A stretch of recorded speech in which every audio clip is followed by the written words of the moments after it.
Hi நண்பர்களே, நலம் 360 சேனலுக்கு உங்களை அன்போடு வரவேற்கிறேன். இன்னைக்கு நம்ம வீடியோவில் எதை பற்றி பேச போகிறோம்னா ஆவாரம்பூ.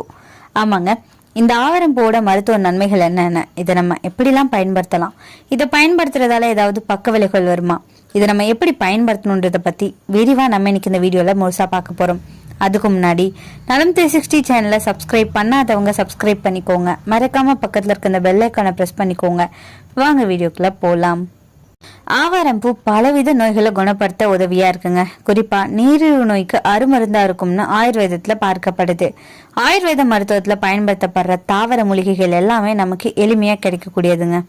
அதுல ஒண்ணுதான் இந்த ஆவாரம்பூ. ஆவாரம்பூவை நிழல்ல உலர்த்தி பொடியாக்கி வச்சு சாப்பிடலாம். இந்த பூவை கொதிக்க வச்சு தேநீராக்கி குடிக்கலாம். இந்த ஆவாரம்பூ ஆயுர்வேதத்தின்படி எதுக்கெல்லாம் பயன்படுதுன்னு இன்னைக்கு நான் சொல்றேன். ஸோ எல்லாரும் நோட் பண்ணி வச்சுக்கோங்க. ஆவாரம்பூ சமஸ்கிருதத்துல காஷியா, ஆரிகுலேட் அல்லது ஸ்வர்ணபத்ரி அப்படின்னு பரவலா அறியப்படுதுங்க. ஆயுர்வேத மருத்துவ முறையில இதை எப்படி பயன்படுத்தலாம் அப்படின்றத பத்தி நம்ம இன்னைக்கு தெரிஞ்சுக்க போறோம். இது ஒரு மலமிளக்கியா வேலை பார்க்குது. ஆவாரம் பூக்களை சூரிய ஒளியில உலர்த்தி பொடி செஞ்சு காற்று புகாத கண்ணாடி பாட்டில அடைச்சி வைக்கிறது நல்லதுங்க. இதை மூலிகை தேனாரக்கி குடிக்கலாம். வெதுவெதுப்பான நீர்ல பொடியா சேர்த்து அதோட கொஞ்சமா தேன் கலந்து நம்ம மூலிகை தேநீராக்கி குடிக்கலாங்க. இது நல்ல மலமிளக்கியா செயல்படும். ஆவாரம்பூவை பருப்போட சேர்த்து சமைச்சு சாப்பிட்டு வந்தா மலச்சிக்கலுக்கு தீர்வா அமையும்னு சொல்லப்படுது. நீரிழிவுக்கு எப்படி பயன்படுது தெரியுமா? ஆவாரம்பூவோட தாவர சாறுகள் நீரிழிவு நோய்க்கு பலனளிக்கும்னு சொல்லப்படுது. இவங்க ஆவாரம்பூவின் சாற்றை குடிக்கலாம் அப்படின்னு சொல்லப்படுது. உலர் ஆவாரம்பூவை பொடிச்சு அதுல பானம் செய்யறது ரொம்பவே சிறந்ததுன்னு சொல்லப்படுது. நீரிழிவு நோய்களுக்கு நன்மை பயக்கும் இந்த பானத்தை எப்படி தயாரிச்சு கொடுக்கலாம் தெரியுமா? ஆவாரம்பூ பொடி எடுத்துக்கோங்க. கொஞ்சமா பனங்கற்பட்டி, ஏலக்காவோட விதைகளை சேர்த்து பானமாக்கி குடிக்கலாம். தேனும் அளவா பயன்படுத்துறது நல்லதுங்க. இது தாகத்தை தணிக்கும் பானமாகவும் இருக்கும். சிறுநீரகத்தை பாதுகாக்க இது உதவியா இருக்கு. ஆவாரம்பூ பானம் சிறுநீர் கடுப்பு இருக்கும்போது அதை குறைக்க இது உதவியா இருக்கும். இதோட வேர்ல இருந்து தயாரிக்கப்படுற சாறு இயற்கை டயூரிட்டிக்கா செயல்பட்டு சிறுநீரகத்தை பாதுகாக்குதுன்னு சொல்லப்படுது. நீரிழிவு நோய் கொண்டு இருக்கிறவங்க சிறுநீரகம் சேதமாகாம பாதுகாக்க இது உதவியா இருக்கு. கொழுப்பு அளவை குறைக்குதுங்க. ஆவாரம்பூ சாறு உடல்ல இருக்கிற அதிகப்படியான கொழுப்பை குறைக்க உதவியா இருக்கு. இது மருந்துகளுக்கு சமமா பயனுள்ளதா நிரூபிக்கப்பட்டிருக்குன்னு சொல்லப்படுது.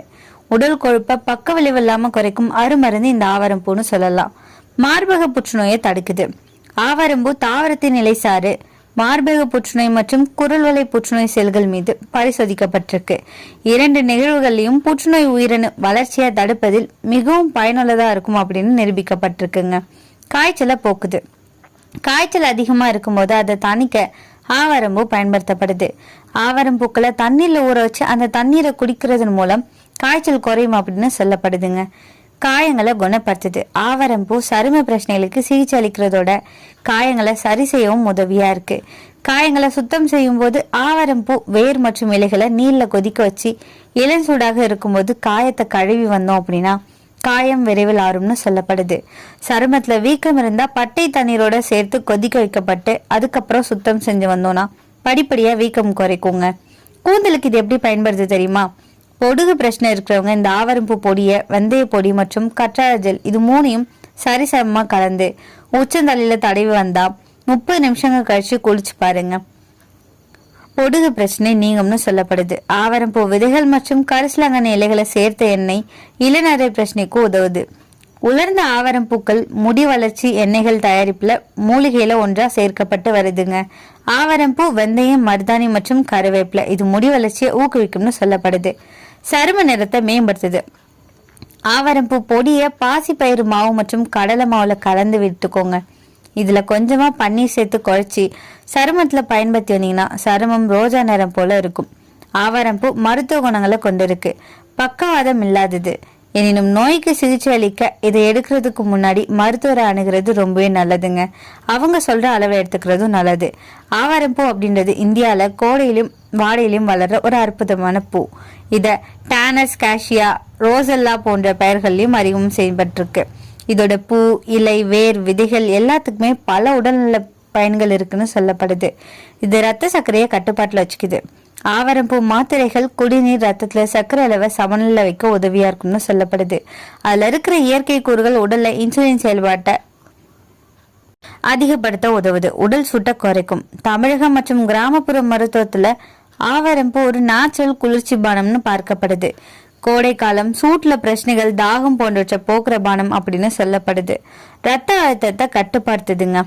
ஆராய்ச்சிகள் சொல்றது என்ன தெரியுமா? ஆவாரம்பூ டீ ரத்த அழுத்தத்தை குறைக்க உதவலாம் அப்படின்னு சொல்லப்படுது. இதோட ஆன்டி ஆக்சிடென்ட் தன்மை மற்றும் ரத்த அகழ்வு திறன் இது உதவியா இருக்கும்னு சொல்லப்படுது. ஆன்டி ஆக்சிடென்ட் ஆதாரம்னு சொல்லலாம். ஆவாரம்பூவில் உள்ள ஆந்தோசைனின், பிளவனாய்டு போன்றவை உடல்ல மல்மூச்சு எதிர்ப்பு சக்தியை அதிகரிக்க உதவுதுன்னு சொல்லலாம். உடல் எடை மற்றும் கொழுப்பை குறைக்குது. ஒழுங்கா பயன்படுத்தினோம் அப்படின்னா செரிமானம் மேம்பட்டு உடல் கொழுப்பு குறைய உதவியா இருக்கும்னு கூறப்படுது. நோய் எதிர்ப்பு சக்தியை அதிகரிக்குதுங்க. இதுல இருக்கிற ஆன்டி ஆக்சிடென்ட்கள் உடலை தொற்று நோய் எதிர்ப்பு சக்திக்கு உதவியா இருக்கு. தோல் மற்றும் கூந்தலுக்கு நல்வாழ்வு அளிக்குது. இதோட பூ, இலை மற்றும் பொடியை வச்சு கொள்ளும் போது சில மருத்துவ வழிகளால நம்மளோட தோல் மற்றும் கூந்தலை சரி பண்ண முடியும். தோல் பிரச்சனைகள், தோல்ல இருக்கிற பிம்பிள்ஸ், முடி வறண்ட தன்மை உட்பட பல நன்மைகள் நமக்கு இது கொடுக்குது. இது எப்படி நம்ம பயன்படுத்தலாம் தெரியுமா? ஆவாரம்பூ குடிநீர். ஒரு கப் தண்ணீர்ல 2 டேபிள் ஸ்பூன் ஆவாரம்பூ சேர்த்து 5 to 10 நிமிஷம் கொதிக்க வைங்க. அதுக்கப்புறம் அதை வடிகட்டி வெதுவெதுப்பா குடிக்கிறது ரொம்பவே நல்லது. ஆவாரம்பூ பொடி அடுப்புல உலர்த்தி பொடி செய்யவும், அப்படி இல்லைனா தினமும் ஒரு ஸ்பூன் அளவு நீரோட கலந்து நம்ம இதை குடிக்கலாம். தோல் மற்றும் முடிக்கு மாஸ்கா பயன்படுத்தலாம். இந்த ஆவாரம்பூவோட பொடி கொஞ்சமா தயிர், கொஞ்சம் நீர் இதை சேர்த்து முகத்துல முடிக்கு தடவினோம் அப்படின்னா நல்ல ஒரு பெனிஃபிட் கிடைக்குங்க. இதை தடவிட்டு ஒரு 15 நிமிஷம் கழிச்சு தான் நம்ம இதை கழுவணும். அப்போதான் நல்ல ஒரு ரிசல்ட்டை கொடுக்கும். என்னதான் இந்த ஆவாரம்பூ ரொம்ப நல்லதுன்னு சொன்னாலுமே இதுலயும் சில பக்க விளைவுகள் இருக்கதா செய்யுது. இந்த மூலிகை இயற்கையானதா இருந்தாலுமே சூப்பர் மருந்து இல்லைங்க. சிலருக்கு பக்க விளைவுகள் ஏற்படும். அவசரமான ரத்த அழுத்தத்தை குறைக்குதுங்க. ஏற்கனவே பிபி மருந்து எடுத்துட்டு இருக்கவங்க கவனமா இருக்கிறது நல்லது. ரத்த அழுத்தம் மேலும் குறைய வாய்ப்பு இருக்கு. வயிற்று பிரச்சனைகள் ஏற்படலாம். வாந்தி, மேல்குடல் எரிச்சல், வயிற்று வேதனை போன்றவை ஏற்படும் அபாயம் இருக்கு. மருந்துகளோட நம்ம பயன்படுத்தும் போது பிபியை குறைக்க மருந்துகள், சர்க்கரை மருந்துகள் எடுக்கும் போது ரொம்பவே கவனமா இருக்கணுங்க. கர்ப்ப காலத்திலையும் பாலூட்டும் பெண்களும் கவனமா இருக்கணும். டாக்டர் ஆலோசனை இல்லாம இதை எடுத்துக்கிறது ரொம்பவே தவறுங்க. அலர்ஜிக் ரியாக்ஷன் ஏற்படும். சிலருக்கு அலர்ஜி, தோல் எரிச்சல் போன்றவை ஏற்படலாம். உலக மருத்துவ ஆய்வுகள் என்ன தெரியுமா சொல்லுது? மூலிகை சக்தியை பல ஆய்வுகள் சோதிச்சிருக்கு. இதுல என்னென்ன பலன்கள் இருக்க முடியும் அப்படின்றதையும் தெரிஞ்சிருக்கு. இது ஒரு காம்ப்ளிமெண்டரி ஹெர்ப்னு பயன்படுத்தலாம். மெயின் ட்ரீட்மெண்ட்டா இதை நம்ம பயன்படுத்தக்கூடாதுங்க. இதுதான் மருத்துவ ஆலோசனை. தினமும் இதை நம்ம எவ்வளோ குடிக்கலாம் தெரியுமா? குறைந்த அளவு குடிக்கிறது ரொம்பவே நல்லதுங்க. அளவு மட்டும் பார்க்கறது தான் சிறந்தது. டயபெட்டிஸை தீர்த்துருமான்னு கேட்டிங்கன்னா முழுமையா இல்லை, பட் இது அதுக்கு உதவியா இருக்கும்.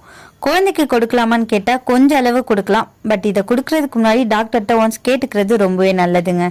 பல மருத்துவ நன்மைகள் இதில் இருக்கலாம், ஆனால் பக்க விளைவுகளும் இருக்குங்க. ஸோ சரியான அளவில் சரியான முறையில் இதை பயன்படுத்துறது ரொம்பவே நல்லது.